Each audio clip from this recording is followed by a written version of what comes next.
I slid my business card across the glass table like I was making the last move in a game I'd been playing for 18 years. Ashley Hoffman laughed. Sharp and dismissive, the kind of laugh that cuts through a room. 20 minutes earlier, she'd fired me in front of 6 executives from our buyer. Now she was staring at my card like it had just slapped her in the face. My name is Andy Garrison. I'm 47 years old.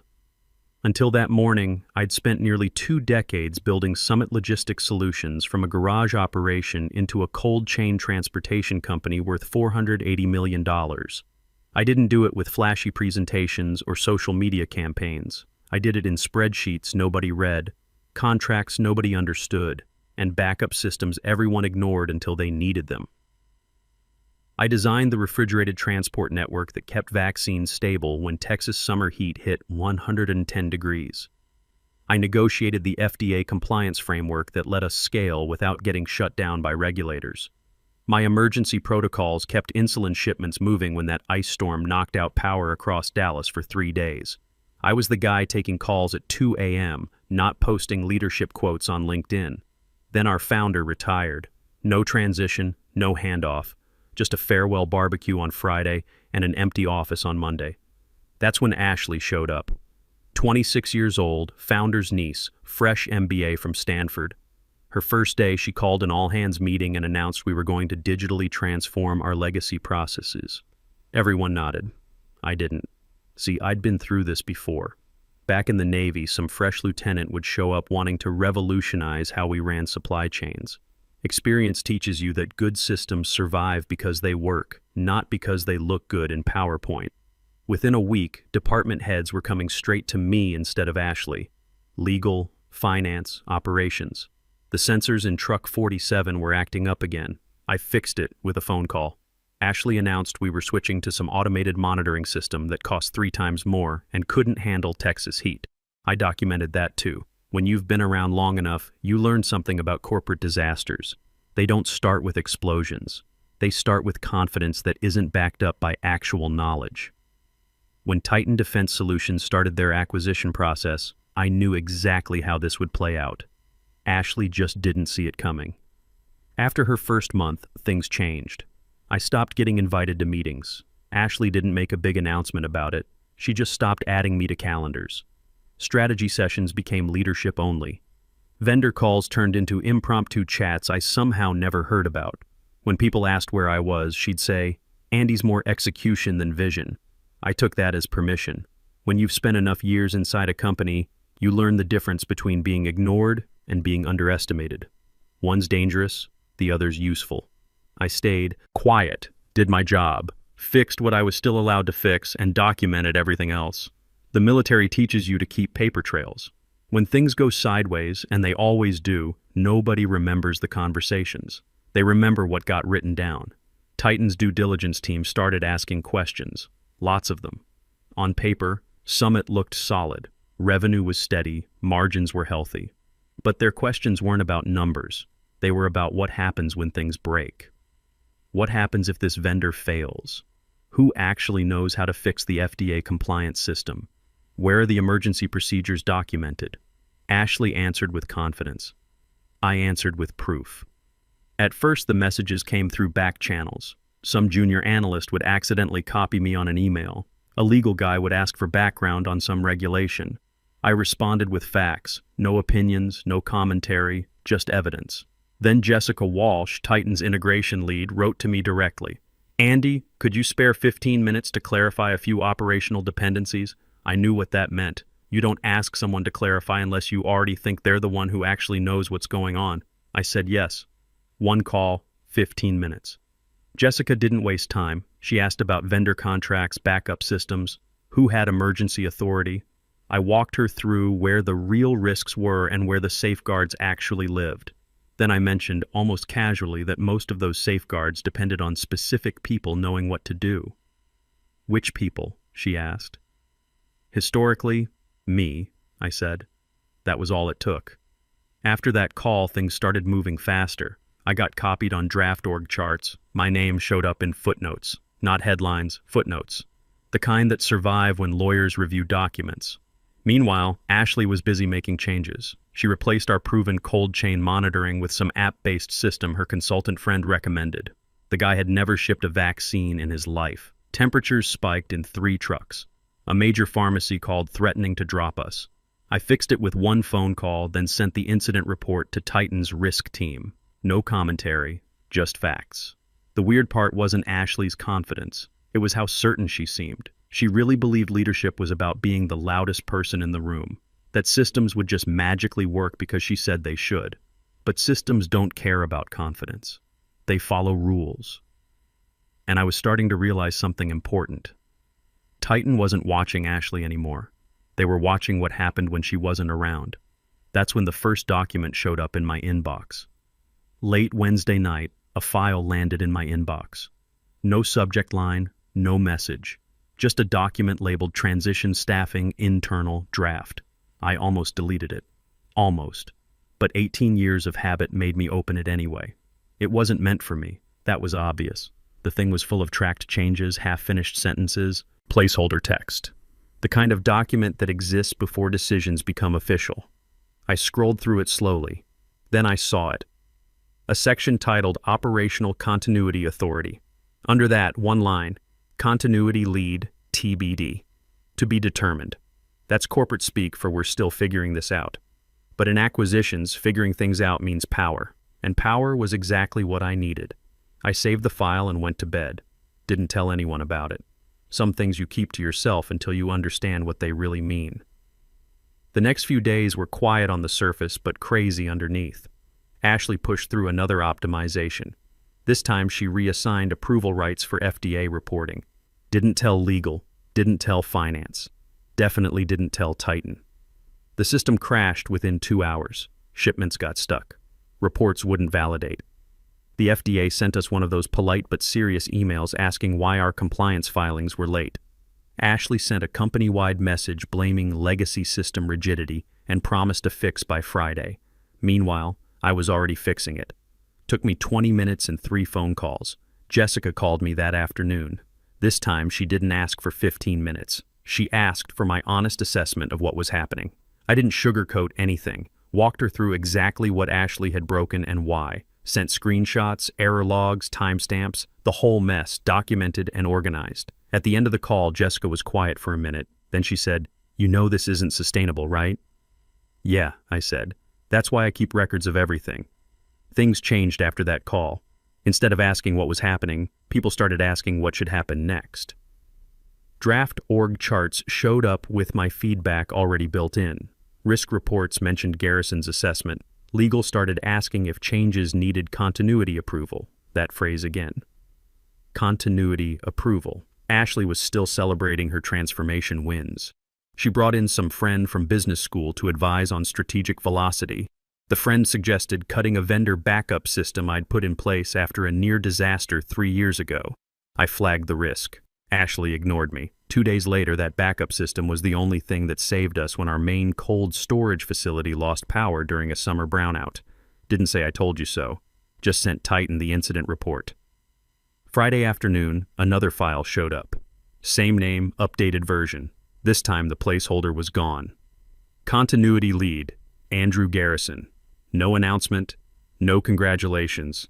Just my name, typed clean like it belonged there. I closed my laptop and sat there for a while. Because once your name's in documents like that, you can't go back. You're not just watching the game anymore. You're playing it. I didn't tell anyone about the document. Not legal, not finance, not even the 2 directors who still checked with me when things broke. That kind of authority works better when it stays quiet. Ashley could tell something was different, though she couldn't figure out what. Meetings started running late. Decisions got stuck halfway through. People began asking, "Has this been approved?" instead of, "What does Ashley want?" The real test came Monday morning. Ashley called an emergency leadership meeting. I wasn't invited. Nothing new there. What was new was the email from Titan's legal team, sent 12 minutes after the meeting ended. "Andy, we understand a staffing change was proposed this morning. Can you confirm whether continuity approval has been issued?" I read that twice. Nobody had used that phrase around Ashley yet. I kept my response simple. No continuity approval has been issued. 1 sentence. That's all it took. Within an hour, Ashley's proposed change was canceled. No explanation, no apology. just a brief message about approval process alignment. Ashley never mentioned my name, but she started watching me after that. I'd catch her looking when I walked past her office. She'd linger after meetings, asking questions that weren't really questions. "So," she said one day, leaning in my doorway, "Titan seems to really value your input." "They ask questions," I said. "I answer them." She smiled, but it didn't look genuine. "Just want to make sure we're all aligned." Alignment, another corporate word that sounds friendly until you hear it too often. The next escalation was bigger. Ashley decided to streamline leadership before the deal closed. She drafted a plan to remove 3 senior managers, people who'd been at Summit longer than she'd been alive, called it modernization. The plan hit Titan's inbox before it hit mine. Jessica called within 10 minutes. "Did you sign off on this?" "No," I said, "and it violates the continuity framework." Papers rustled on her end. Someone else was breathing on the line. "Can you document that for us?" I already had everything ready. What Ashley didn't understand was this. By keeping me out of meetings, she'd freed me from having to play politics. I didn't need to convince anyone of anything. I just had to show them what was actually happening. By 5 p.m., Titan had frozen all staffing changes pending review. Ashley stormed into my office for the first time in weeks. "You're sabotaging me," she said. I looked up from my computer, calm as I could manage. "I'm doing my job." "Your job is operations," she snapped. "You don't get to block executive decisions." I didn't argue with her. The contract would handle that conversation soon enough. That night, one more message from Titan, short and direct. "Final transition meeting scheduled for Thursday. Please bring business cards." I stared at that email for a long time. People don't ask for business cards unless something big is about to change. And I knew exactly what that something was. Thursday morning came quiet. No drama, just a calendar reminder and a building that felt like it was holding its breath. I got there early. Old habits don't disappear just because your world's about to flip upside down. Ashley was already in the conference room. New suit, fresh haircut, the kind of confidence that comes from thinking you're about to win something big. She barely looked at me when I sat down at the far end of the table. Notebook closed, phone face down, ready to watch everything change.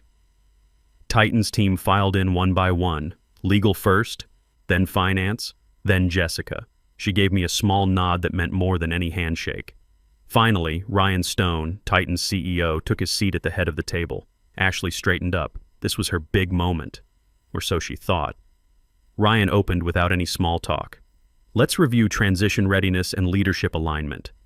Ashley jumped right in, started talking about vision, velocity, digital transformation, clicked through slides full of arrows and flowcharts. About halfway through, my name popped up once, under a section called Outgoing Operational Support. I didn't react, just waited. Then came the staffing slide. Ashley cleared her throat. "To ensure agility post-close, we're recommending some leadership adjustments." She glanced my way for just a second, long enough to make her point clear. Ryan didn't interrupt, didn't nod either, just waited for her to finish. When she was done, the room went quiet. Then Ryan turned to Jessica instead of Ashley. "Continuity review?" Jessica opened her folder. "Several of these changes require approval under the continuity framework." Ashley frowned. "We discussed this. I'm the acting CEO." Ryan looked at her straight. "You're the acting CEO of a company in transition." Then he turned to me. "Andy, can you clarify whether these changes were approved?" Every eye in the room shifted my way. I could have explained everything, could have walked them through the clauses, cited the legal framework, made a whole presentation about it. Instead, I reached into my jacket pocket. The business card was simple, clean design, just my name, my new title, and Titan's logo. I put it on the table and slid it across to Ryan. The sound it made against the glass was barely audible, but everyone heard it. Ashley laughed. That same sharp, dismissive sound from 20 minutes ago. "That's not real." Ryan picked up the card. He didn't laugh. Read it once, then again. Then he leaned back and smiled. Not at me, but at the situation itself. Jessica let out a quiet breath, like someone watching a plan finally come together. Legal flipped to a page they already had marked. Ashley's laugh died in her throat. No, that's not. This wasn't. Ryan held up a hand. Calm. Final. We'll get to that in a minute. The whole room felt different now. Heavier. Like the gravity had shifted and everyone was trying to figure out which way was up. For the first time since she'd taken over, Ashley looked uncertain, because power hadn't just changed hands, it had done it without asking her permission. Ryan didn't rush anything. That was the part Ashley hadn't prepared for. He let the silence stretch until everyone was uncomfortable. Then he nodded to Titan's lawyer. She opened her folder and turned it so the whole table could see. Page 14, paragraph E. Ashley leaned forward. This is ridiculous. Whatever confusion there is, we can sort it out later. We're sorting it out right now, Ryan said. The lawyer started reading. Not fast, not dramatic, just clear and steady. All transition phase staffing and operational decisions shall fall under the final authority of the designated continuity lead, whose approval may not be overridden by interim or acting executives unless ratified by the acquiring board. She paused. Designated continuity lead, Andrew Garrison. Ashley stared at the page like the words might rearrange themselves if she looked hard enough. That's impossible. I never agreed to that. You signed the agreement, Ryan said. I didn't read it that way. Legal said it was standard language. It is standard, the lawyer said calmly. Standard when the buyer identifies operational risk tied to leadership instability. That hit harder than any direct accusation. Ashley's jaw tightened. So what? He outranks me now? Ryan answered before anyone else could. For transition operations? Yes. Nobody defended Ashley. Nobody argued. Because contracts don't care about feelings or fairness. They care about signatures and what those signatures mean. Just so we're clear, Ryan continued, any staffing changes proposed without continuity approval are void. He gestured at the slide still showing on the screen, the one listing senior managers as transitional exits. Ashley swallowed hard. Jessica spoke up next. We'll also be reversing the monitoring system changes and restoring the previous FDA compliance structure, effective immediately. Ashley turned to her. You can't just undo everything. I've already approved the rollback, I said. First time I'd spoken since putting the card on the table. Ashley looked at me like she was seeing me for the first time. Ryan nodded. Good. Now, Ashley, we need to discuss your role going forward. Ashley sat up straighter, trying to grab onto something familiar. Right. I assume I'll continue as CEO under Andy's operational guidance. Ryan didn't answer right away. He opened a second folder. Thin. Precise. Actually, he said, we've decided on a different approach. You'll be moving to a strategic planning position at our Austin office. Good opportunity to gain broader industry perspective. Ashley blinked. You're demoting me. We're repositioning you, Ryan replied. Same salary, different focus. The words sounded nice. They weren't. Desk job. Reports nobody would read. No real authority. Ashley's mouth opened and closed. She looked around the table, searching for someone to back her up. Nobody did. Finally, she looked straight at me. You planned this whole thing. I met her eyes, steady as I could. No, I said. I prepared for it. There's a difference. And that difference had just ended her run at the top. The meeting ended without fanfare. No applause, no dramatic exits. Just the quiet sound of chairs scraping back and folders snapping shut, like a courtroom after the verdict. Titan's team filed out first, already talking about timelines and integration steps. To them, this wasn't drama. It was just business getting back on track. Ashley stayed in her seat. Everyone else drifted away, giving her space she didn't deserve, but clearly needed. I packed up my notebook and stood to leave. Figured I'd walk past her without another word. Andy, she said, not angry anymore. Just small. I turned around. She was still holding the reassignment letter Ryan had slid across the table. Hadn't folded it or put it away, just stared at it like it might explain itself. You knew, she said quietly, this whole time. I thought about my answer. I knew you didn't understand what you were running. And I knew you thought being loud was the same as being right. Her jaw tightened. You could have helped me. I tried, I said. You called it pushback. That landed hard. She looked down at the paper again. Austin, she muttered. Strategic planning. They'll teach you more in 6 months than any consultant ever will, I said. If you listen. She didn't respond. I walked out. Back at my desk, I clipped the temporary Titan badge to my shirt. Small plastic thing that made a tiny click. Nothing dramatic about it. Just confirmation that things had changed. My email was already filling up. Legal asking for my schedule. Finance wanting approval to restore vendor contracts. Operations asking which problems to tackle first. For the first time in months, the noise made sense. The first week was all about fixing what Ashley had broken. I called the 3 suppliers she'd put on hold and took responsibility for the mess without throwing anyone under the bus. Reinstated the backup system she'd cut. Extended payment terms as a goodwill gesture. 2 of the suppliers thanked me for calling personally. One asked if we were back to being serious again. I told him yes. Second priority was compliance. Rolled back the experimental software and restored the proven FDA framework. Legal got their visibility back. Reports started validating cleanly. The regulator's inquiry got answered with documentation instead of excuses. By noon Wednesday, our risk dashboard went from red to green. Third was people. Met with the managers Ashley had tried to push out. No speeches, no promises, just clarity. Their jobs were secure. Their authority was restored. One of them, our warehouse director who hadn't taken a vacation in 5 years, leaned back in his chair and exhaled like he'd been holding his breath since the acquisition started. By the end of the second week, Titan's integration team stopped checking up on us and started planning ahead. Timelines stabilized. Dependencies got sorted. The whole machine hummed again. Not flashy, just steady. That's when people started asking questions. Careful ones. Is Andy staying? Who's he report to now? Is this permanent? Didn't answer them. Permanence gets decided by results, not promises. Thursday afternoon, Jessica asked me to join a call with Titan's board liaison. No agenda, just context sharing. I walked them through the recovery steps, remaining risks, timeline to full stability. Didn't ask for anything special. At the end, the liaison said, "You run operations like an engineer." "I am one," I replied. Pause on their end. Then, good.